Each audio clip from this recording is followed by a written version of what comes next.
Hi guys, and welcome to this episode of the Comedy Defect podcast. My name's Winter Phonander.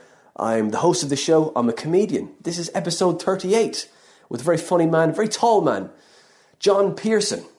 He is taking his work in progress show up to the Edinburgh Fringe for 2017. He's going to debut it in 2018, and that show for now, is called Feet First. He's a very tall guy, 6'5". He also runs a gig in Melton Broadway. Really lovely gig. Really lovely gig. I really enjoyed doing that too. Really enjoyed talking to Jon, and you'll listen to that in this episode. But what has been going on with me? Well, let me tell you, I've been really busy. I went out for a drink the other night, got hammered. Absolutely hammered. Don't go out much at all. Don't have time. Went out, enjoyed myself. I've been atoning for it ever since. I'm so guilt-ridden. But that guilt has gotten me an awful lot done in the last few days. I've been atoning. I've been doing my penance. I'm doing loads. It's great. Nose to the grindstone. That's it. That's what I need to run on. I need to run on guilt. That's what I brought up in a Catholic school. That's why, maybe. I don't know. But yeah, that's what I've been doing. So I've been trying to work that off. I've been running. I've been doing videos for the Bunkai Bunker. I went mad with the first video. Really enjoyed using the special effects. Really enjoyed them, probably more than anyone else enjoyed them. But that's where it's got to start, you know. Any skill's got to start at the beginning. You can't rush these things. Go check that out. Bunkai Bunker, the YouTube channel, Winter Phonander. It's under hashtag Bunkai Bunker. Go check it out. Go like it. Go have fun. Go share it with your friends. You can find us on Twitter. We're there at The Comedy Defect. You can follow me on Twitter at Winter Phonander. Now, I've been reading the Guinness Encyclopedia, and I'm up to page 70 in the Guinness Encyclopedia. All of those jokes that I've gathered from the Guinness Encyclopedia are up on Twitter, and that is at Guinness Jokes. The title for that is The Book Dad Read. I've been having a lot of fun with that. I've also got fringe previews coming up for my upcoming show, which is called now Tolerance.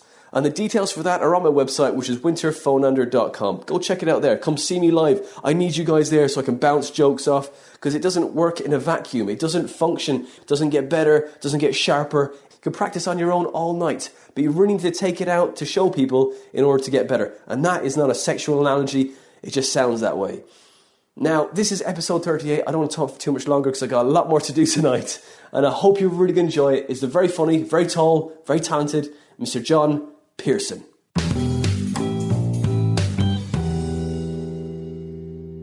Jon Pearson.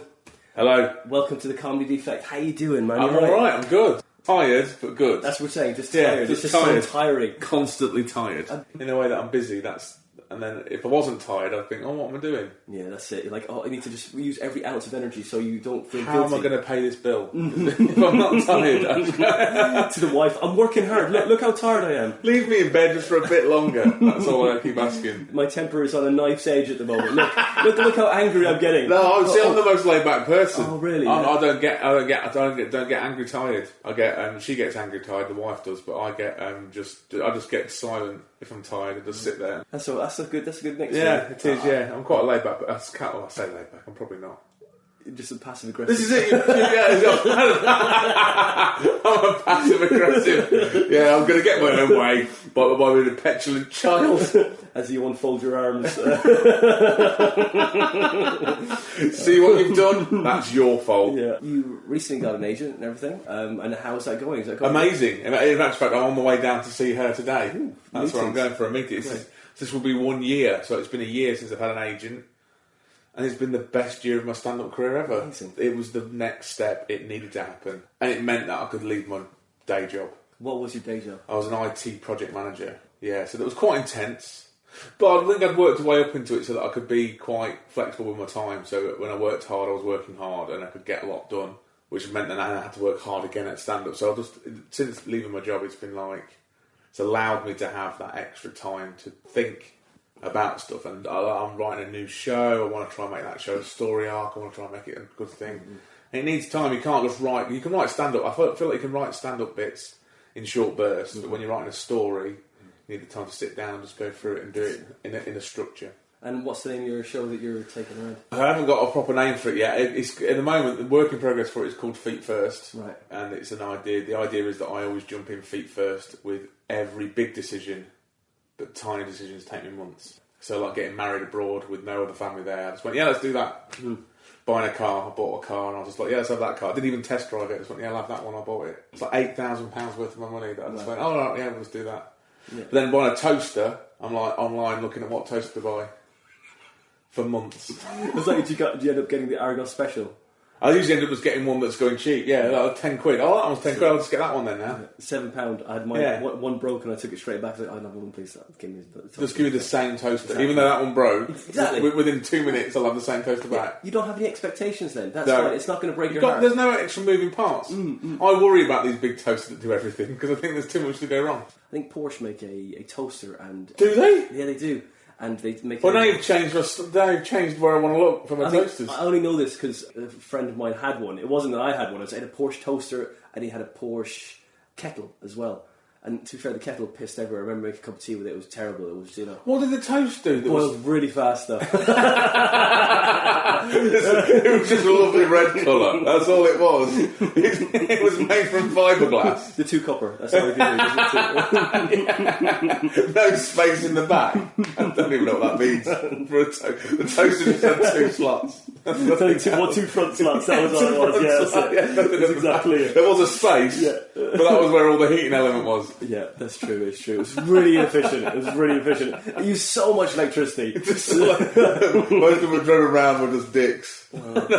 So yeah, you were an IT. So I've worked up to when I was 16. I started working in IT. So I was IT engineer, IT consultant, IT project manager. So I was I've been a mixture of everything. Right. Help desk. I've done it all. The IT crowd was your show, right? Oh, I loved it. Yeah, it was great. Perfect. It does epitomise what IT people are like perfectly. I know people that were like everyone in that. That was what always happened. Whenever you watched it, I was like, oh, that's so-and-so in the office. I don't think I'm really like that. I'm not really like I always saw myself as not a typical IT bloke because I was a bit more sort of big and loud and brash and like people didn't like me in the office, but I was quite good at what I did. And that annoyed people because I was good at my job, but I was also able to... They couldn't get rid of you. Yeah. Like, oh, really? Yeah, I'm loud and brash, and he's enjoying his life as well. Yeah, that's it. That was it. I think there was a manager that wanted to get rid of me at one point. She came in above my manager, and then I was being loud and like just having a laugh with a load of people in the office, and I heard them having an argument in his office. We need to get rid of him, and he was like, I heard the argument. He said, well, if you could find someone else that does 25 calls a day and closes them, then you can get rid of him. Because I was beating everyone else in the office by about 10 calls a day at that point. You just come out the office just like giving her the finger. I am the man. Fuck you guys. Totally. Walk out like a king. Doing your 25 calls and then just dropping everything. A mouse drop. That's it. I'm done. You've got to make coffee for everyone. End off. You're writing our show, you've got an agent, and what changed? How did they find you? I wanted to leave my day job, and so I sent an email out to every agent I could find online where I could find an info or any address to any agent. So I sent a bunch of them out, got a load back, people saying, oh no, not at the moment, yeah, we'll look at your video, let's see you when you're next time in London, all the usual sort of like don't call us, we'll call you. And Delphine messaged me saying, yeah, come down to London, let's have a chat. How long have you been going? I have been going now for 7 years? I think it is 7 years. I can't remember. And what was the tiredness is just seeping in, isn't it? Like, even just thinking about I think it's 7 years. It might be 7 years. That's nearly a decade of my life. Fatigue. I know. Setting in. Is it when it starts now? Is that what people say? I think so. The first 7 years is when you find your voice, isn't it? So I think probably maybe I've just found my voice. Maybe it was just like a Star Trek nerd that was just really into that. Like every 7 years you mature further, like in the Vulcan. Oh, do you? Is that how it works? Yeah, I think that's it. There's some sort of weird ritual that they go through. Yeah. I'm so anyway, but yeah, I've done one dog year. There you go. I've done a dog year of comedy. So you were in the day job. Was it just days? Yeah, days. Yeah, and like you. I was also a travelling engineer though as well, so I was like around the country installing stuff, which helped when I was just doing the open mic scene. Because then I could just be somewhere and just go, right, what's around this area? Can I come and do it? And they'd be like, yes. So I got loads of stage time. But then when it got to a different area where I was booked in at places. It made it so much more difficult with my job because it's like sometimes I could be in Cornwall and then I'd have to be back in Manchester on the night and things like that. So it just made it a bit awkward. You sleep in your car and stuff. Yeah, that's it. Yeah, that's a tough one. Yeah, that's when I was just like, something needs to stop and it doesn't need to be the comedy. That's the thing that I love. It's not. I used to love IT don't love it anymore. I found something else. Man, it's like I tried to do that IT course before I left. Like my job, I hated my job as well for like 7 years or so. 7 years as well. Again, that's mad. It's always a 7 year itch. I left that job before I did. I was like, right, I need to get something under my belt. I can fall back on IT. Great, do the odd shift here and there, whatever. And I did that Professor Messers thing, Oh yeah. Man, he's great. He is great, but his voice is so monotone. You want to lift it off the page a little bit. Totally, just put some energy into it. Do you know how many hours there are in this course? You need to help me out here. Exactly. It's just like I slogged through it. I did the exam, the CompTIA+ exam.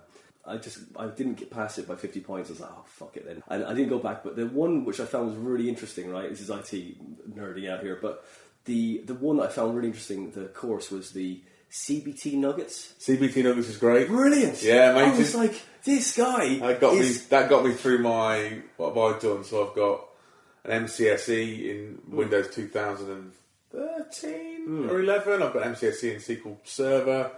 I've got CCNA, so I'm Cisco qualified as well. Yeah. They're all CBT Nuggets. Did it all on that on my own.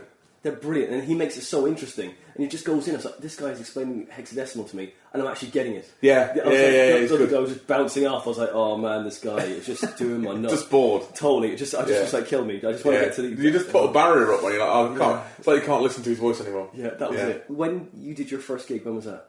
My first proper gig was at. It was so I did a workshop. So I did a comedy course. Oh yeah, who was that with? It was a guy called Liam Jones, which I don't think does anything to do with comedy anymore. I don't think he'd really done much to do with comedy at the start. He'd done a few gigs and stuff like that. I think he's from Wolverhampton. So I went to the course. 6 weeks doing that course. We did 3 hours every Saturday, I think it was. Just sitting down writing. There was about 20 of us in the course, and that dwindled down to about 10 by the end of it. Our graduation gig was at Highlight, which was then Jongleurs, and then there's now become Comedy Loft in Birmingham. And there was 200 people there, because it was friends and family of everyone that was on the course. We all had 10 tickets to sell. That was it. Did 10 minutes there, and it was the most exciting time of my life. And I just caught the bug straight from that. Are we on the course with anyone that you on a circuit now as well? Yeah, there is. Well, there's me, Aaron Twitchen. He was on the course with me. And Lee Dempsey, he was on the course. But Lee, he does improv now, so he's in one of the improv groups in Birmingham. That's where Lee is. So Lee's still doing comedy. Some of the people started, did it a year, dropped off, came back. There's lots of people that do that. Lots of people I'm still in contact with on Facebook and stuff, but they don't really do comedy anymore. They gave up. I don't know. I think they just decided it wasn't for them, or it's just too much work, or life gets in the way. I've had it lucky with the fact that my wife's quite happy with what I do. I can see what I say that I'm divorced. My first marriage kind of broke down because of comedy. Great material though. Give me an hour. Give me something to do in Edinburgh for a bit. Right. And then my wife now, we met, I think because we met when I was doing comedy and she met me, she came to a gig. She knew what I did. I haven't got that abrasion now in the relationship. It's already set, it's conditioned. Yeah, you're already doing that. That's how we met you, that's what you do. You're sometimes not in at night. That's true. Most of the week. I think sometimes it helps to really. Because you appreciate when you see each other. Then it's like, rather than going, oh right, seeing each other every evening, what you can do. There's only so much Netflix you can watch. Yeah, that's true. Yeah, that is true. And what's been good with us is because we've just bought a pub together. So we're renovating that. So she's renovating that during the day. Then I left my day job, so now I'm at home in the day. So now it becomes things like a Wednesday is a nice day for us, because it's like, we can just sit and do nothing today. We can sit and watch Netflix rather than it being a Saturday or a Sunday or a Friday night. So we get to see each other in the day. Yeah, it's true. It's all going to change when that pub opens, and we won't see each other again. Whereabouts is the pub? It's in Ashfield near Mansfield. Just renovated the flat, and we're renovating the rest of the pub out. And you said you're going to have a comedy room in there as well. Yeah, there's a massive, huge events room as well, which we've got. That's the bit we're just doing at the minute, and I'm really looking forward to opening that and having chairs and tables and a stage and getting proper lights set up. So we've got like a proper lighting area, mixer, all sort of set in situ, ready to go. So we want to try and build it as it needs to be, rather than it being like a pop up. I want it to be like a proper. This is where comedy happens. Yeah, set up. You want like the cinema chairs and everything. Yeah, that's it. Yeah, the balcony and the whole. Oh, I'd love a balcony. I don't know if I could build a balcony. I'm doing everything myself. I don't know if I'm allowed to build a balcony. Yeah. Have a couple of lifeguard chairs. Yeah, that's it. Yeah, that could work. Yeah, there's some loads of lifeguard chairs at the back, and then just start cutting them down slowly so it makes it theatre seating. That'd work. That works, doesn't it? Yeah, I'm going to do that. That's it. And why did you start? Why did you start comedy? I was bored on a Saturday because my wife at the time. She was a teaching assistant, and she was doing some Saturday work at one of these places where you go to do extra education. I was bored on a Saturday, so every Saturday I was on my own from like 10 till 5. And I got bored, and I was just looked around Birmingham. I was like, what to do in Birmingham on a Saturday? And I saw this comedy course. I was like, I'll have a go at that. And I've been tempted with it from when we got married, and I did my wedding speech, and I enjoyed writing that, and I enjoyed making people laugh. And then Chris Stokes, comedian from London, yeah. Mm-hmm. He's actually the godson of my ex-father and mother-in-law. It's odd because me and Chris both went to each other's first weddings. Because Chris is now divorced as well. Oh, right. We both went to each other's weddings, and now we're both on the circuit. It was quite weird when we see each other. But there's no weirdness. High-fiving on that. Yeah. We've done well. Look at this. Winning of life, 34, divorced. But because he was at the wedding, and he saw me do my speech, he said, "That's really funny. You know, have you ever thought about it?" I was like, "Nah, not really." And then but I think that was kind of like a bit of an earworm. It just sort of got into my head, and I was like, "Oh, maybe I should do this." I always make people laugh, and then saw the course, went for it, and thought, "Right, I'm just going to do it." 6 weeks, and that was it. Yeah. 6 weeks crash course in comedy. Didn't teach me anything of what I know now, to be fair. With the course, right, you get some real head case. I mean, I might have been one of the head cases. People might look to me and go, "No, this is the head case." Yeah. You know, on anything, like, you go, "Okay." Did you have anyone on the course that was a little bit, okay, this person is slightly mental? I think that was Aaron. Oh, right, yeah. I think Aaron was the mental one on my course. There was one guy who, I think he's still kind of, every now and again I see him at a gig. I'm not going to name him, but he used to turn up to gigs. Apparently he used to turn up to karaoke gig with his own microphone and plug it in and then just do a stand-up set. That's how he said he got into comedy. Now, I don't think that was true. That was like his story. I think he thought it was all funny, but it wasn't. I like off-the-wall comedy, but there was no structure to it. There was no wall, it was just off. No, yeah, it was just off. He just didn't know what he was doing, and he just tried to weird people out as much as you can. Which I like weird comedy, but it went too far. He was being too weird. I always think try and be funny first, and then try and add your weirdness in. I remember when I did a course, there was a guy, and he put some music on, and it was like, you know, that stripping music, you know, yeah. And he stripped down completely bollock naked, and then got some matches and set light to his pubes. What? I know. In a course? In a course. I was like, oh my god. What an opening act! Yeah, but you can only do it once, can't you? Every now and again. Yeah, what's he going to do? Yeah. He has to wait now 6 weeks at least for some hair growth. Exactly. He's not going to earn massive money on the circuit. I could gig every 2 months. My opening joke burns all my hair off. Oh, brilliant. We have to get a merkin or something, and then but then that's the polyester might stick to your. Yeah, that's it. And you don't want that. No, you're going to have to start. Just get a better opening joke. Yeah, it's a commitment. Full commitment. That is full commitment. Yeah, and you did that. What was your first gig then? First gig was Highlight in Birmingham, so it was 200 people. When people say, what was your first gig, they'll say Highlight in Birmingham, but it was a workshop, graduation from a course. I don't class that as my first ever real gig, because it was, from what I can see now, it was easy, because it was all family and friends, everyone was desperately there to watch everyone do really well, everyone was really up for it.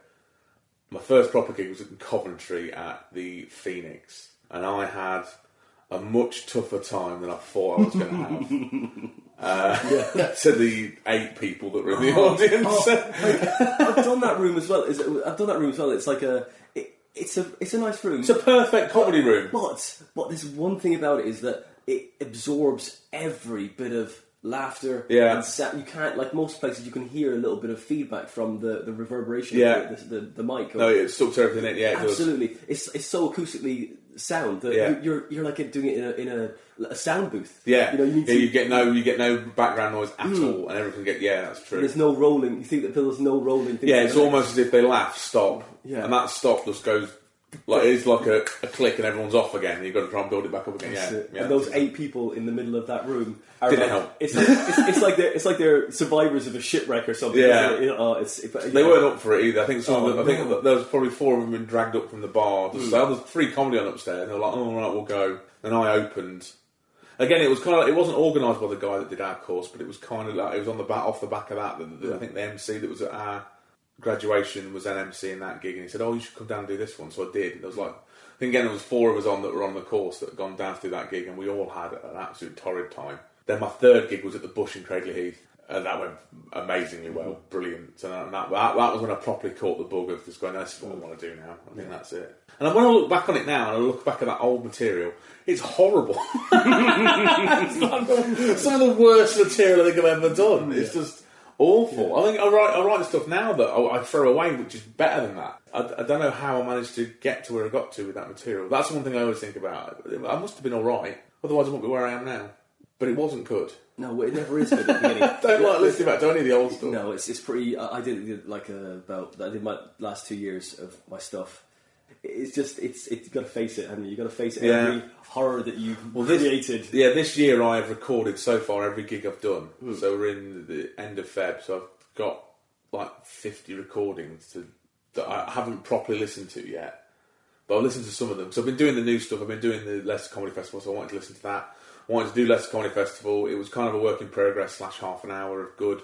So I wanted to try and record that and get a decent recording to possibly release it as audio. So I've listened back to that and it sounds good. I'm thinking though, in like 3 years' time, I'm going to listen back to it. Oh God, why was I doing that? It's always the way, though, isn't it? It's horrible. It's always the way. You always hopefully you're so self-aware that you get better and better. Yeah. So otherwise, you're like, I mean, if you thought it was amazing every time, like. You get nowhere. I smashed it there. And everyone would hate you. Look how brilliantly I've done. I'm giving up comedy now. I'm going to retire and just release that every couple of weeks. Exactly. Yeah. I mean, I'll just do it once. That's all I need to do now. Just one DVD. Yeah. That's all I need. That's all I need. So do you do improv and stuff as well? I've done a bit of improv. I've not done a lot. I've found that I am not an improv person. Right. But I have MC'd a couple of improv gigs, which led me into doing a bit of improv, but I did it at a proper improv night in Leicester about 3 years ago. I realised at that point that I don't think improv's for me. I'm not that sort of person. I think I'm too closed off. I think what they said to me was, you're always looking to try and make yourself the funniest person, and that doesn't help with improv. And maybe I was in the wrong place. I always keep thinking, maybe I should go back to it. Because I like MCing and I'm quite good as an MC. That's it. So it would help with that, I think. I mean, like I did, I was doing a Merce gig it must be about 8 months ago now. And I did when I was doing level 1. And I was like, okay, I'm really enjoying MCing. And, you know, it was the first lot of paid stuff I'd gotten. Like about a year before I did this one gig. And I was like, oh, great, I just mess about. And Matt Green was headlining. And I was just like, oh, you know, it was one of those moments, like those milestones go, oh, I am good at this. Yeah, And then I was up there, I was like, okay, and just having fun with them and just creating stuff. You know, they give me some suggestions, whatever it was, like, you know, even just their job or a little thing I saw in the crowd, and just kind of building it there. And you know, Danny Nightingale, right? Yeah. About maybe an eighth as good as Danny Nightingale. Yeah, right. Okay, yeah, got it. Yeah, you know? I mean, and that is probably big in myself. Yeah, that's great. You know, I mean, I was like, just, you know, he can just put shit. You're like, oh my god, this guy he's incredible. Oh, he's amazing. He's one of the best MCs in the country. I know. I saw him at the Preston, the Frog, like one time, and I was like, "Oh my god, this guy's fucking incredible!" And they were giving him nothing, but he was just like, "Whoa!" Yeah, just like, all out of it. Everything. Yeah. Like Dan was the one person that I saw, and I thought that's what you need to do. Just commit. Absolutely. Massive, all in. No method, no half-assed standing back and taking. If you're going to do a bit, commit to it, and that's what I did when I wrote my newest stuff, and I've got some accents and stuff like that. I'm doing it. I do like an accent, a couple of impressions and stuff. When I first started, I remember doing it for the first time I ever did that stuff. I did it at Jonglers in Leeds, and I don't know why I did it. I just went on stage and I'm going to do new stuff tonight on a Friday night. Of course this is going to work. And it was horrible because I stood back and I was like not confident with it. And then I saw Dan, and he was just killing it, and I was like, well, you just need to just get right into it. So now it's just all in. Yeah. No messing, just do the accents and just really act it out. I think that's the thing I've started doing. Feet first. Yeah, literally feet first, yeah. Literally feet first. All the way back. Yeah. You know, when you start, you think to yourself, geez, I'll never be able to go up there. with nothing. Yeah. I'll never have the confidence or balls to go, all right, guys, I'll make something up that's original and still you. Yeah. But you can eventually, when you're that relaxed, you go, okay, well, this is what I'm doing. And yeah, I mean, I've done. I mean, like you said, I had that epiphany moment because I've run my own that gig. Well, you've done my gig, haven't you? That in Melton Mowbray, and I MC that every month, so it's always me. And it wasn't until a year in that there was one year I was trying to write for it, so I was writing MC stuff for it. And then there was one time I got there, I just had a busy week.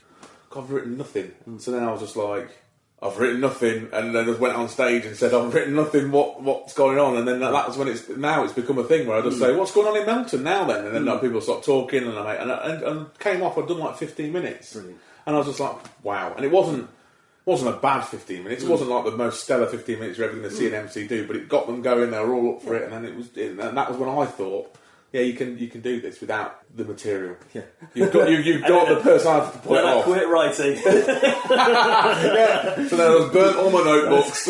I've never used a pen since. Smash my iPad. Smash every computer.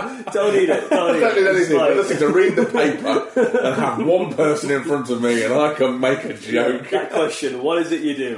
Here we go. Oh well, I've got something. If something goes wrong, whatever it is, you'll have something for it. Yes, and that's what I was looking for as well. It's like, oh well, if I can develop this, it'll help me with my writing. Because sometimes you get that fear of like you're writing a show and go, oh man, do I have enough? I don't know if I have enough to fill this fucker out. Yeah, you know, you're like, oh, and then like, no, I'll rather than having that fear, it's like, hey, well, I've got 25 minutes. Yeah. With the laughs and I can do a bit of padding, that's an hour, isn't it? You know, do a bit of interaction, fine. It's a 10 minutes at the start where I'm just doing a bit of MC, there's a 15-minute bucket speech at the end, it'll be absolutely fine. I think we need a break. I think we definitely need a break here. And that little act will be alright. When I was doing level 1, I was doing this university gig in Bristol, and I was down there and I was like, alright, I'm summing up and like the call time was like 6:30. I was like, fuck, it's a bit early for a call. Alright, fine. Got there early on time, whatever.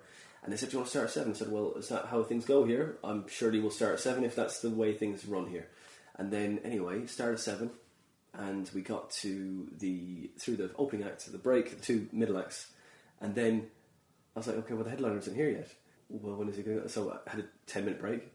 Okay, we'll make it a 15-minute break, and I was like, "Oh shit, I've got to fill here." Yeah. And so I did. Like, in the end, I ended up doing, I think, like 40 minutes or so of like just messing about. Wow. And I was like, I would never have been able to do that. No, God, that would have just... I was like, is this going to... I didn't know if it was going to work, but I thought, I'm going to try this anyway. Well, got to do something. Exactly. Should have just gone round again. Should have just got the opener to come back on and do another 15. I thought of doing that. I did think of doing that, but I thought, no, I've got this, guys. Yeah, that's good. So, do you do anything else apart from just the comedy and you know, with the pub game? This is enough. I mean, what else do you do to live your life, man? What else happens? Nothing much really. That's pretty much my life at the minute. Is the pub and comedy. It's taken up a lot, but then the pub is so many different things. I mean, like I put a kitchen in last week. Well, before Christmas, I put a kitchen in. I've been putting bathrooms in. I've been standing bars. I've been putting. It's so many different skills that I've never had to do before. It's kind of that's distracting in itself. And then the wife, she's just at the moment she's painting this massive painting on a massive wall, and she's doing health and safety exams. So she's doing that and then doing a health and safety exam. It's like the weirdest mixture of stuff, but it's what needs to happen. I'll be tiling next week probably, whilst putting up CCTV cameras. So it's like all this sort of stuff comes in. So my IT stuff comes in anyway as well, so I do a bit of IT stuff. Got the Wi-Fi now? Yeah, Wi-Fi's in. Done. Wi-Fi's on.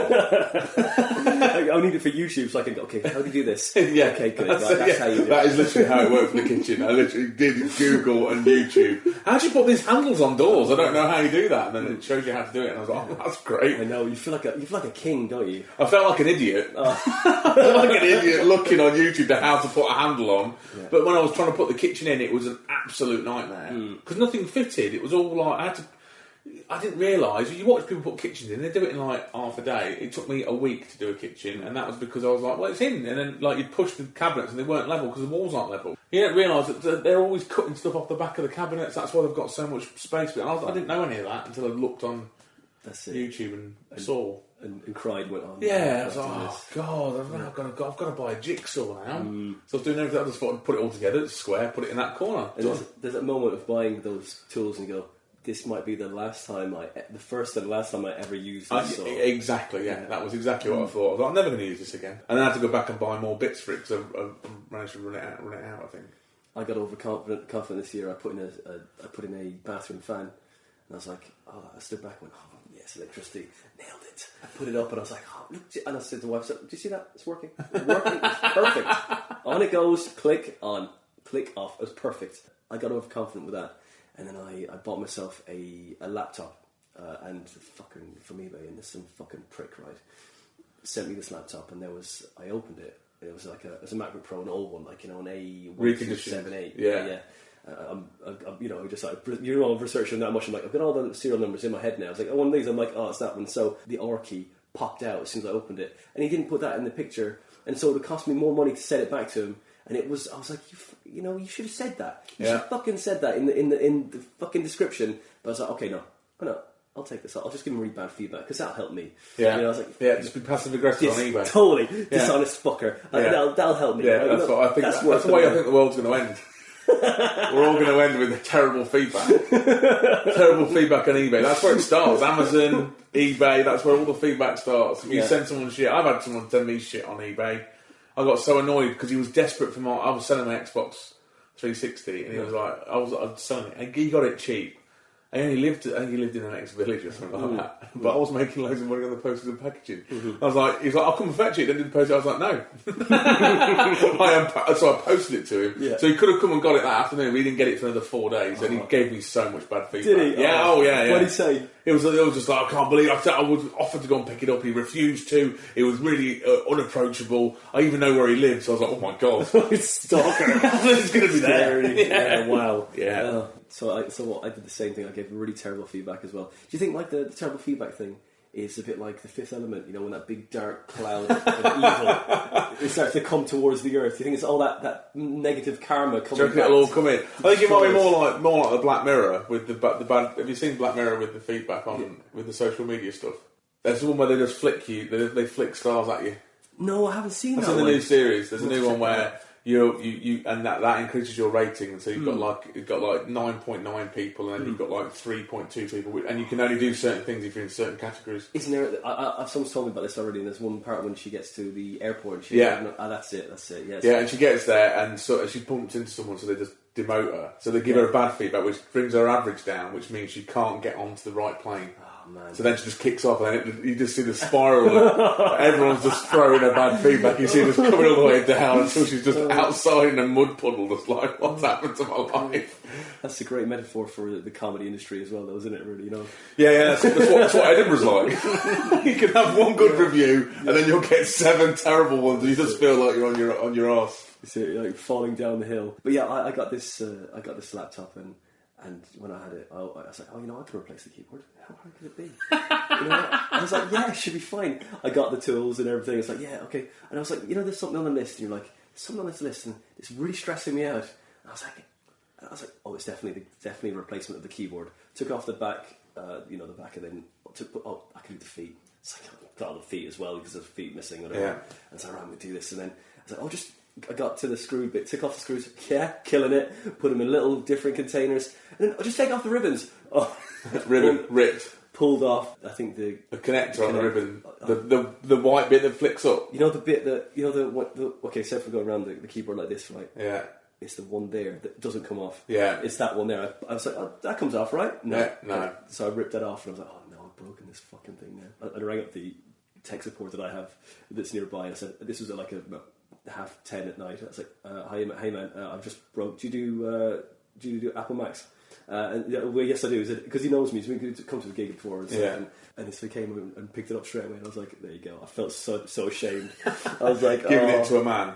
Totally, exactly. It's not fair. They should get someone else to collect that. Like anonymous drop-off point. That's exactly what happened with the kitchen. When I was putting the kitchen in, there was one bit I could not get right. There was 2 cabinets that would look perfect. Everything was level. You pushed it against the wall, so it was flat against the wall, and everything went out of shape. Oh no! I was like, I don't understand. And I was cutting bits off the back. I was slowly hammering it down. There was barely anything left to make any adjustment with. I was like, I've got no idea what I've got to do. And Gabby's, my wife's uncle came round, who's a joiner.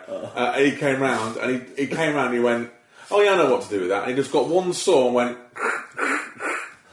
and that was it. I was like, what the. No. I feel like an idiot. That's it. But he's been doing it for 30 years. Of course he knows what to do. Why did I not ask him? Yeah, it's like, why are you crying, John? Oh, just because I'm so happy that's now level. No, you just literally made me emasculated. That's what they've done. I've been down here for 2 days shouting and screaming at cover. And they're like, sitting there going, that one thing, like they're rolling his eyes at you, going, gosh, you should have just rang. Are you sure, Gabby? Are you sure? Yeah, can't even work us off. Can we break this off now? Totally. How badly do you need married, you know. Yeah, he can't even do this. He can't even do a cupboard. Man, so how long have you been married to your wife? We have now been married. It's nearly a year. It'll be a year in May. What does she do? That's it. She's just literally renovating the pub. Oh, right, cool. She used to work in PR, and then she... Awesome, that's good for you then as well. Brilliant for me, some, yeah. Some tips. Loads of stuff. Like, she does all my press releases, she does everything for me. Amazing! Writes them all out for me. She used to do PR for like Lidl and Aldi, so she's really in there. Like when they were on the way up as well, so she's the one that got like Welsh lamb into Lidl and all that sort of stuff, and then she got them all into the newspapers and all that sort of stuff. So she got out at the right time then after Brexit and the Lidl and Aldi. Yeah, that's it. Yeah, she got out and she just went, no, I'm not doing that anymore. I'm going to try and sell to people that don't want it. Yeah, so that's what she did. She worked for on sales for a bit, the year that we first got together, so that she could build up some money to get this pub, and then. Cool. Now she's not worked for 2 years. Oh God! Oh God! I didn't realise where all my money's gone. Yeah, she's not worked for 2 years, but she's renovating the pub, and that's what she's doing. And then hopefully that's going to be hours and a thing that we do, and that could pay the bills. Hopefully, whilst I go out and do comedy in the night. I don't know when this pub's going to be open. In the day. Yeah. It's the only time I can do anything. We're hoping it. I mean, not that you want people to have a drinking problem, but hopefully they'll come in the day. Do you think as well? Yeah, we're hoping it's going to be, because there's quite a lot of walks and stuff around by where we are, so we're hoping that there's going to be coffee and cake might become a thing. Because we bought a massive coffee machine at an auction for really cheap. Nice. So we're going to have proper coffee, so we're going to do proper steamed milk and all that sort of stuff. We'll do flat whites, all the hipster stuff. Yeah. So hopefully that'll be a thing and then we'll try and sell it to old ladies, I think. Of course, say like a cereal shelf as well, yeah. Yeah. Definitely. In fact, I've got a bit of time today. I might go down to Shoreditch and go to the cereal bar. Yeah, £3 for a bowl of cereal or something, isn't it? Yeah, £3.50. I think. Didn't they get trashed or something? They got trashed. I've been in there once, and everyone was like, "Oh, you don't want to do that." And I walked in, and it's not just a cereal bar. It's a place you can go and sit and eat and have something and get your laptop out and do it. But also, they don't just do cereal; they do cereal cocktails. So I had one that was called the Honey Monster, which was Golden Grahams, Honey Nut Loops, some sort of weird teddy bear like cake thing with honey drizzled on it, and then honey milk, all in one bowl for like $4.50. So it's not just cereal; they're doing something special. Yeah, if I walked in there and went, "Can I have some Rice Krispies, please?" and they went $3.50, I'd be like, "Fuck off!" Yeah, it's true. Anyway, I want to see the box. I want to see that. I know that is the shitty. That's not a little. Is that a little Rice Krispies you're giving me? You That's it. Yeah, exactly. That's it, man. Do you do any other writing as well? No, I'm trying to at the minute. At the moment, I'm halfway through my first draft script of I'm trying to write a sitcom, a radio sitcom. So it's going to be a radio thing. I think it's easier, isn't it? I mean, yeah. Well, I looked at that. I was like, production value wise, that's perfect. I reckon I could do it in a room like this. Yeah, totally. I've just got 2 microphones. Exactly. Yeah. So I think that's the idea. I'm writing that. And then I'll send that off to my scripts. I've got a couple of mates that are script editors and stuff like that. So I'll write it and send it to them and say, what do you think to that? And I'll be like, do this, do that. So hopefully I'll get something from that. That's it. I just do comedy that I don't do any other writing. I want to try and write for other things, but I never know what to write for. It's a time as well, isn't it? It's like, you want to sleep sometime. You got the pub you're renting as well. Yeah, I suppose that's true. When you've got all that done, maybe that's it. You can try to do something too much. Otherwise just diluting everything, aren't you? Really? Yeah, concentrate on 2 things. I think it comes to me in bits though. So like all of a sudden I'll have a massive day of like, write that, do that, get all of these ideas up. Like my show idea came in an hour's sit down in a Costa in Southend last week, where I just went. I had all these ideas for a show. Well, I didn't even. I had bits. I had stories that I'd written because I was a storyteller. I had stories I'd written. None of them really had that much of a link. And then I just thought about this one big story, and I went, "Well, that could actually." overarches everything. So this becomes that, and I was like, I drew it out of the storyboard. I was like, that really works, and that's one of the things I'm going to speak to my agent about today. Do you think this works? You might today go, no, John, you're absolutely nuts. That makes no sense whatsoever. What are you even talking about? Oh man, Delphine, is it? Yeah, Delphine. And if she kind of cares what you're doing rather than going, you write the show up, you go make some money. She's really good at guiding. She's properly. When we first met, after I'd signed with her, we were sat down in Soho Theatre Bar, and she just went out on a big sheet of paper, just planned out the next year as like career progression, where we'll get to, names of places that we'll definitely get into, places that we'll try to, that sort of stuff, and where we're aiming for. That's great, man. It's brilliant. She's absolutely amazing, and she's the most calming person, other than my wife. Those two together are like a tag team of calming me down. Great. Because I get so nervous and anxious about things, and then I just have to, like, I'll sit and I'll just be really nervous, and Gabby will go, what's the matter? I'm like, oh, it's this, and I'll like go off on like, and she's like, no, that's real. Just forget about it and get on with what you're doing. Yeah. Then I'll speak to Delphine, and Delphine will be like, yeah, you're absolutely fine. Why are you even worried about this? I had one because I had to do a gig in Scarborough for, I think it was Robin Perkins booked before it. Delphine booked it, and I did not know until 2 days before it was a clean gig. Right. No swearing, no references, no nothing. I didn't know until 2 days before, so I had an absolute meltdown. Like, I can't do that. 2 days, I've got to cut all the swearing that I'm doing. I don't do a lot of swearing, but a lot of the references are sort of like, I've got some references towards sexual stuff and things. You know what I mean? I've got all that in the set, but only like tongue in cheek. But I can't use any of that.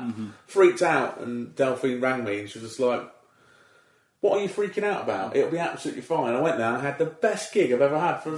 Not ever had, but one of the best gigs I could think about having in a room where I was having to permanently think on stage about, no, don't say that, don't swear, don't now go into that bit. Yeah. I had such a great time. I came off and rang Delphine, and I was just like, went brilliantly. She went, yeah, I knew it would. Because you're proper professional, you know what you're doing. That's it. That's it, because you think to yourself, right, okay, I'm going to control this one thing. The more I push it down, the more it's going to pop up again. I'm going to go... I was so scared. Totally. I put the microphone back in, and I went, thank you very much, good night. And I literally walked off stage going, I did not say fuck, thank God for that. Good night, you fuckers. That's it, yeah. Got like a radio mic on, it's like, oh, thank fuck. Yeah, it was. It was one of the most... It was horrendously... thinking about it before we got up there, I drove up there with Duncan Oakley, we were both in the car. Now, Duncan does some great stuff, and he's very good with kids' comedy and that sort of thing. I had nothing. It was like, have you ever done it before? I was like, no. Was that what it was? Kids' comedy? It wasn't kids. It was for the YMCA theatre. So they had...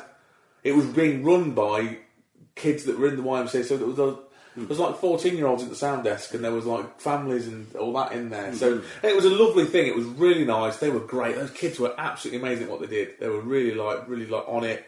And it was nice to see someone that was really bothered about you being there. They're like, right, do you want to do a sound check? When does anyone ever ask you to do a sound check? I was just an opening act. That was amazing, but it was one of the most scariest experiences of my life. So terrifying. Terrifying, yeah, it was terrifying. A bit like when you did your first gig, terrifying, was it? Yes, yeah, that fear. I had those nerves. I can remember feeling I had those nerves. Sat backstage, I had that knot in my stomach of like, oh my God. And the first thing you say, so it was literally the first joke again, because I knew it had to have no swearing in it. I couldn't just go out there and sit back on my laurels and be a bit like, oh, I'll just put a fuck in there and it'll... Yeah. Just write it out. Even though now I listen back to some of the stuff, I'm like, I'm swearing far too much now. Yeah. I don't use a lot of swearing, but there was enough in it to I wouldn't have got paid. That's it, because you think to yourself, those gigs, there's like a sort of like a circuit for like those sort of kids gigs as well, isn't there? And like I remember doing, I think it was in January, I did a tryout for Comedy for Kids. Yeah. And exactly the same. I was terrified. I was like, I am going to say something horrendous. I'm going to do something suggestive. I don't know what's going to happen. I don't know what's going to come out of this mouth here. It's just because I'll be in the moment. And I was there with Glenn Moore. Yeah. And he was doing his tryout as well, and I was there. And Marcus Bergman was on the bill, and there was a couple of other acts as well. But I went and did my bit, and then I said, like, because it's a silly little bit of my name's Winter because I was born in, and I go, when? And they go, and they all went. And adults usually go, Winter, no. And the kids went, all of them, summer! And I was like, that's a joke. That's a joke. That's good, that's all right. And I was like, just started playing with it. Like, and then I was like, alright, mess it about. And there's a couple of references in there. I was like talking about my name, about Lord of the Rings or whatever. But I didn't use a Lord of the Rings reference. Instead, I used Charlie and the Chocolate Factory. Yeah. And then one of the kids who was like 4 went, Lord of the Rings! And I was like, that's a reference I didn't think you'd get.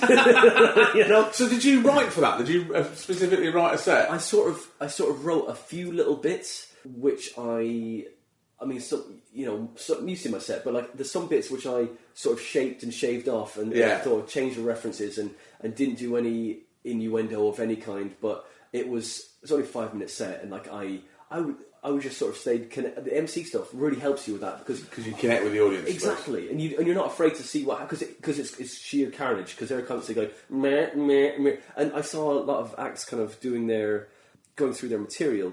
In the fact that you're thinking to yourself, you sometimes you have a gig and you go up to do your set and you're like, oh, these guys are mental. I'm not going to get through my set. This is what it's like. It's like a Saturday night mental piss crowd.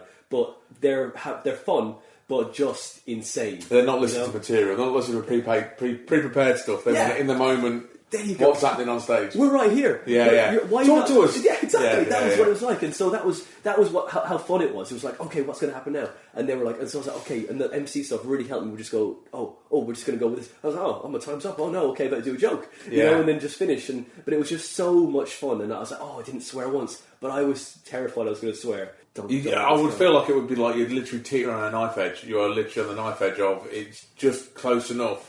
But if you go into autopilot, something's going to drop out. I've got to stay completely focused, but I can't get into the moment with these kids. Yeah. Oh, because I did Christmas, I had to do a rugby club in Northampton, and I got booked for it, and I was like, that's fine. I used to play rugby, so that's all right. Then I found out when I got there that it was for the under-16s. And I was like, oh God! So I had that panic moment. I said to one of the parents that were there, I was like, what can I talk about? And she was like, oh, anything.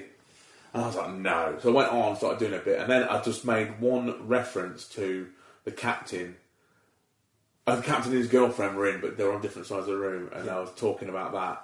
And then his mum was there. I didn't know you had a girlfriend. And then I just got into that, and I was like, well, did you just wonder what the crusty socks were under his bed? And then the whole room erupted, and I was like, oh, I can do what I want. So then I started doing asking everyone how much they I was like, is your mum in? It's like, yeah, did you know that he wanks in your house? Things like that. And so it just got to that stage. I was panicking so much, and then when it eventually was all right, I was like, well, this is perfect. I did 45 minutes. I was supposed to be there for 20, but it was amazing. Brilliant. They're all with you. That's this gig in Surrey, really posh. I did the same thing you did, but they were like, oh. No. It was just like, oh, it was so awkward, but like, it was like, oh, I did the tattoo bit I've got, and it's like, oh no, it's just, I shouldn't have done that. And I closed up as well. Had you built up quite a bit of it was okay. Like goodwill, and then you threw it all away with that one last joke. They're the kids that I love the most. They're like, oh, he was really good until he did that, and then we absolutely hated it. That's exactly what I did. I was like, oh no, I'm going to test your goodwill. You were totally with me, guys. Oh, you get overconfident. You're totally with me. It's fine. But it was. Did you even say that to them? That's what I'd like. If you just go, you guys have been much better than I thought you were going to be, and now going to end on this joke. Let's see how far you're willing to go with me. That's it, man. That's it. But are your family like at all into performance and stuff like that? No one is at all in my family. That's what Mum and Dad always say whenever I see them. They're like, we don't understand where you get this from, because my dad was just a factory worker. My mum worked in a bank. None of them have ever done anything to do with any sort of performing arts or anything like that. And they're like, we don't know where you get this need to be on stage and be liked so much. And I don't really know where I get it from either, to be fair. It's just something that happened, I think. Yeah, that's the name. Was it your name of your show? Was it I Am What I Am? I Am What I Am, yeah. That's it. Yeah, that's pretty much what it was based around, that whole idea of I am just who I am, and I don't know how I got to this place. Maybe that show might come back as something else later on. It might be I Am What I Am too. Yeah. Or I Am What I Was. I don't know, something like that. But this gets so confused. Just keeps getting really confused. I am what I am. I was what I am. I am now what I wasn't. Oh, something like that. Yeah, like, what I was here, I was. Was I Yes, I was. I think I was. Yeah, so it's I don't know where I get it all from. It's such a strange. Because my parents never did anything like this, and neither did my grandparents. Everyone's all very much just normal jobs and just doing that. I don't know where it comes from. Are you your only child? Now I've got a sister. She's a prison officer. Yeah. There's nothing in that. You know, it's just so strange. Is she older than you? Yeah, she's 4 years older than me. Oh, right. So she's just moved to Wrexham, so she's moved quite far away now. Oh, yeah. I say that. I mean, I'd drive to Wrexham for a 10 spot, so, That's true, yeah. so it's like it's not that far away. Yeah. But it's quite a long way from my mum and dad, I think. Yeah, so it's odd. I don't know where I get this whole want to be on stage.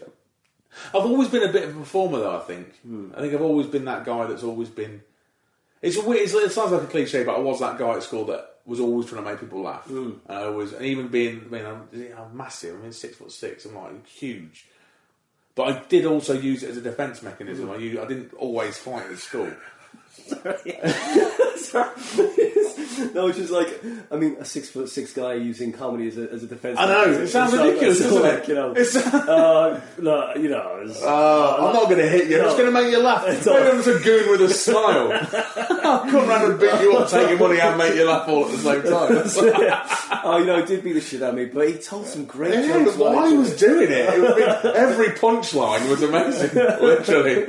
Timing, impeccable timing. Impeccable fight timing and comedic timing all in one. So yeah, it's I don't know. I always did use it as a defence mechanism. Were you popular in school, or were you just feared?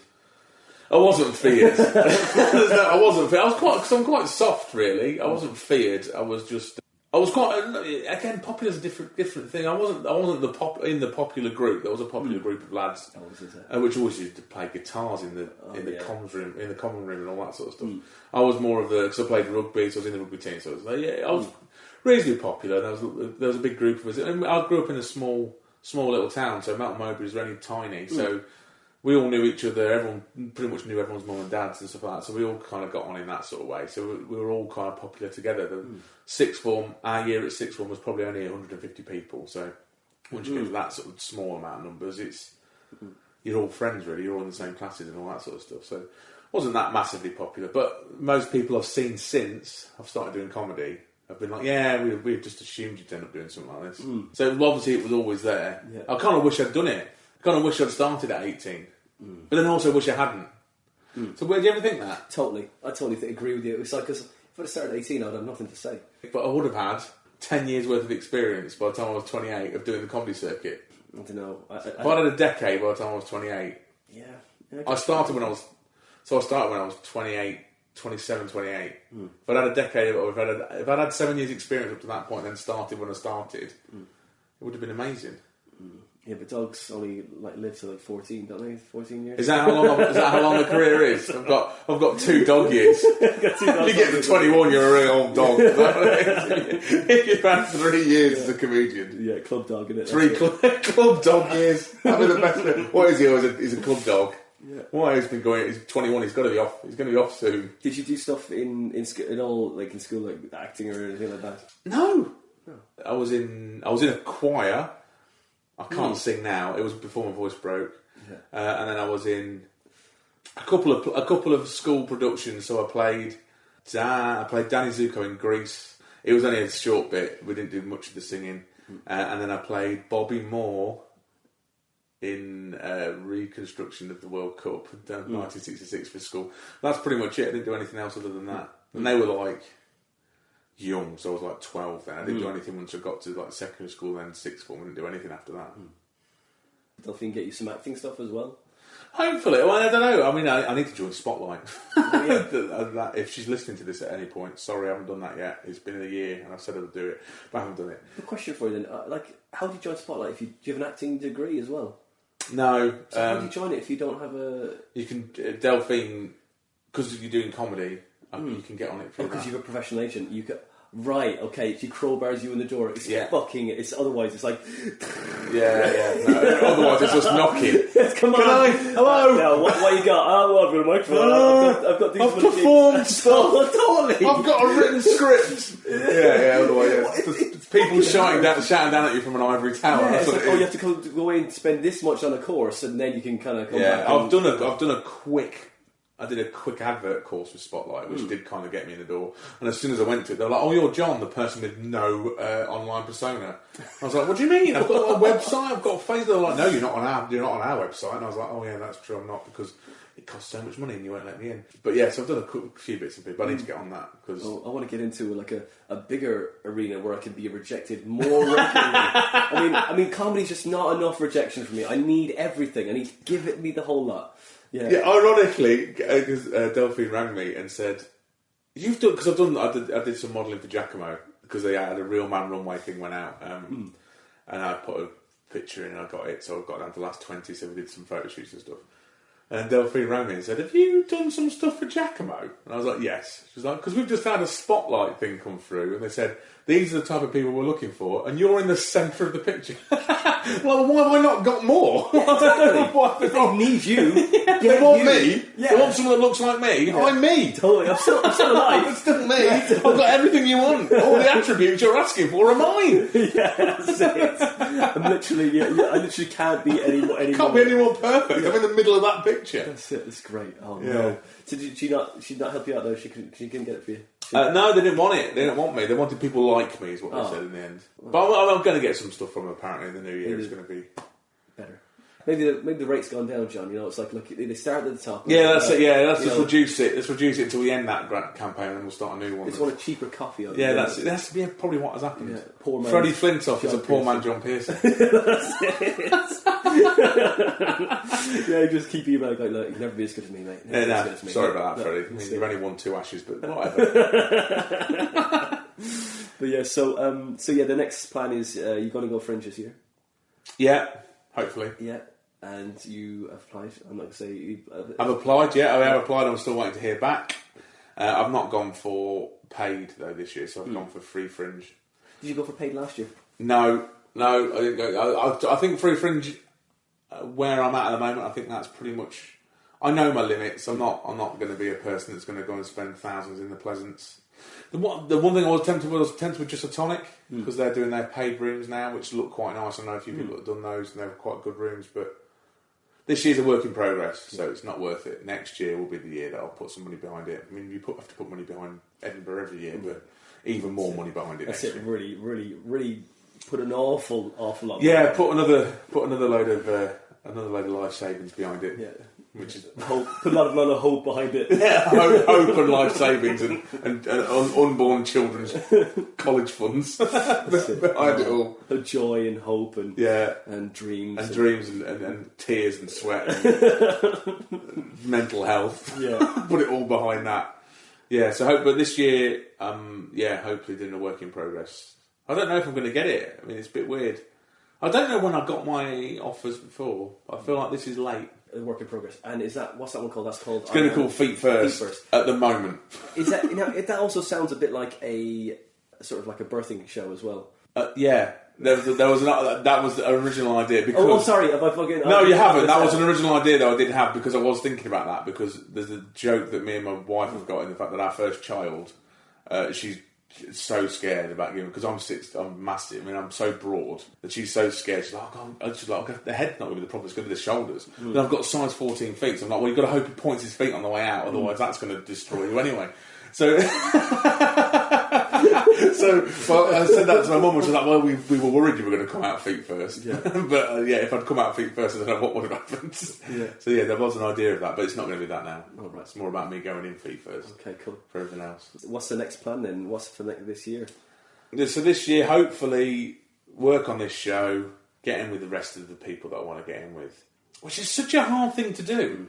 Like, you get in with certain people, and then it's like, I'm in with these people. People go, no, you can still wait. I'm going to sit back on this, and it's been great. I mean, having Delphine down in London, she's amazing. So she's got me in with all the top secret, Covent Garden, all those sort of the big gigs in London. She's got me trials for, and then I've moved on to the paid work or whatever with them. So that's great. It's just with the people, the ones that I should really already have been in with that I'm struggling with at the minute. But that's the plan. Circuit and 2018 debut hour at Edinburgh. Yeah. With what is Feet First at the moment, but it might be called something different by then. When's the plan for your pub to be opened? End of May. And when's the first gig? When the first gig? End of May. That's right. Only in ceremonies. Great. Yeah, I think that might be it. Great. I think in actual fact, it's going to be a soft opening. So I don't know. These are old PR terms. Again, my wife PR. Yeah. It's like hard Brexit, soft Brexit. Yeah. Brexit. But opening means opening. I think that's what it is. So apparently, soft opening is you open, but you don't have a big way, and then you build up an audience or you build up a clientele and let them know that there's going to be a big opening. In 3 weeks or whatever, so I think that's the idea. So like, you make your friends and then you have your housewarming, otherwise you're going to have the housewarming and no one's going to fucking come. Yes, that is that old thing of like moving to a new house and inviting all the neighbours around before they've even met you. Yeah, which is weird. So I think that's the idea. So I think the hard opening will be the big comedy night probably, or it might be a weekend type thing. So it might be like a Friday night we'll have a band on, then Saturday we'll have like comedy on the night, or whichever way around we'll do it. We'll do something like that. But yeah, great man. It's not too much pressure leading up to then August. Yeah, just when I'm going to leave for a month. Slogging away, just sanding something on the way out the door. Yeah, I'm nearly finished. Just hold the bus. I'm just going to get on. Just sticking stuff up. And then if that's not when I get back, I'm not back for another 3 weeks. Bye! That's it, just dropping the tool belt out the door. That'll be it. Wow, man. I'll be going up on the bus. How do you travel to Edinburgh when you go? I'll probably go on the bus. Megabus? Yeah, Megabus from Milton Keynes. That's where I usually. How much is it? It was £50 last year. The other year, yeah. Wow. It's all right.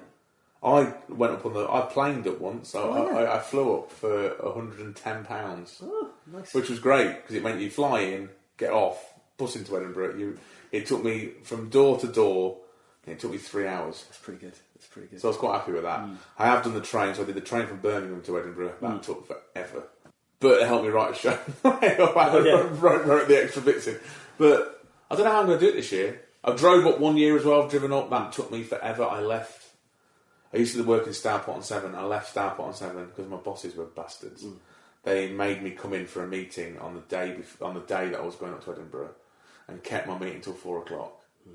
So then I had my meeting, and then they said, "Oh, you're on holiday now, aren't you? What are you doing?" I said, "I'm going to Edinburgh." And I was like, "Oh, we didn't realise that." And then I had to drive from Stourport-on-Severn to Edinburgh. It took me. I got there at I think it was midnight. Yeah. And then I had my show the next morning. The next day, my show was at 12:15. Man, it was mental. But yeah, you've been going to Edinburgh for how many years now? This will be my 4th year. 4th year of Edinburgh. I did the first year. I did a 2-hander. Second year, I did a 45-minute. Third year, I did a 40-minute. Yeah. Why did you? It usually goes up, doesn't it? You do that. Fuck it. I hadn't really written too much. From what I realised is it was only 40 minutes. Right. And I had an hour slot, but it was only a 40-minute show because there wasn't anything really in it. And I realised I hadn't written much to go up there, and I don't know why I really went up. It was kind of a wasted trip. Kind of wish I hadn't gone up. Yeah. Oh. It was a wasted one because I was like, "There's nothing. I'm not learning anything from this show." Right. I learned how to be at Edinburgh and how to perform and how to be on stage for that long, but the show wasn't ready, and that's what I've realised. I think my view now is I think Edinburgh's going to be a 2-year cycle. So this year, not next year, or maybe next year. So I don't know, I've contradicted myself about 5 times in this podcast now.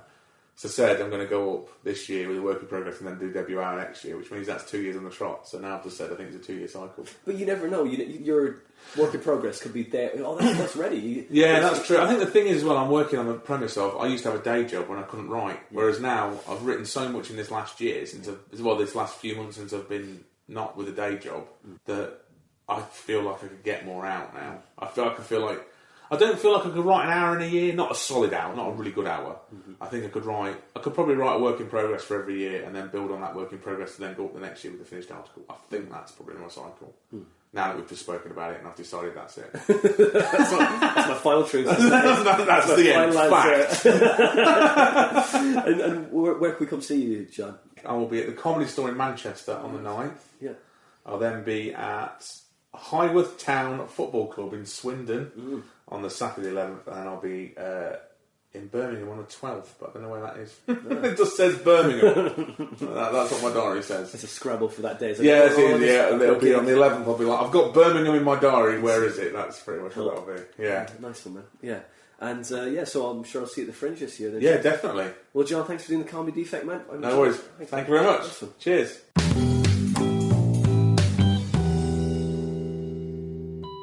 And that was episode 38 of the Comedy Defect podcast with Jon Pearson. Very big man, very funny guy. Go find him on Facebook. Go follow him on Twitter. Go see him live. He's got a gig at Melton Broadway. Turn up at that. Great gig. He's taking his debut hour up to the Edinburgh Fringe in 2018. And he's taking the work in progress up in 2017. And at the moment it's called Feet First. But that can change. Things change. Really enjoyed talking to Jon. A lot of fun. You can follow this podcast on Twitter. We're there at The Comedy Defect. You can follow me. It's at WinterPhoneUnder. Now, if you like these podcasts and you want to support us, you can find us on Patreon. Go to Patreon, type in The Comedy Defect Podcast. You can donate as little as £1 a month, or 5, 10, 20, whatever you feel this podcast is worth. But if you can't kick something back, that's fine. Look, just find your favourite pod and go share it with your friends. Go tell your friends about it. We're on iTunes, Podbean, and YouTube. And if you like, you could just leave us a nice, honest review, because it really helps. It tells people where we are and what we're doing. I'm also hitting the Guinness Encyclopedia. I've read 70 pages of it now, and all the jokes that I've gathered from that book are available on Twitter, and the title for that is The Book Dad Read. The handle for that is at Guinness Jokes. I'm getting through it. It's a bit of a challenge. I'm doing it. I'm on top of it. I'm getting it done. I've got a few pages left. When I hit 100, I can't wait. I've got 642 left, but who's counting? We've got a very funny guest next week. It is episode 39 with a very funny, very likeable, he's just written a book, Mr. Martin Hewburn. And that's it for this episode of the Comedy Defect podcast. We'll see you next week for episode 39 with Martin Hewburn.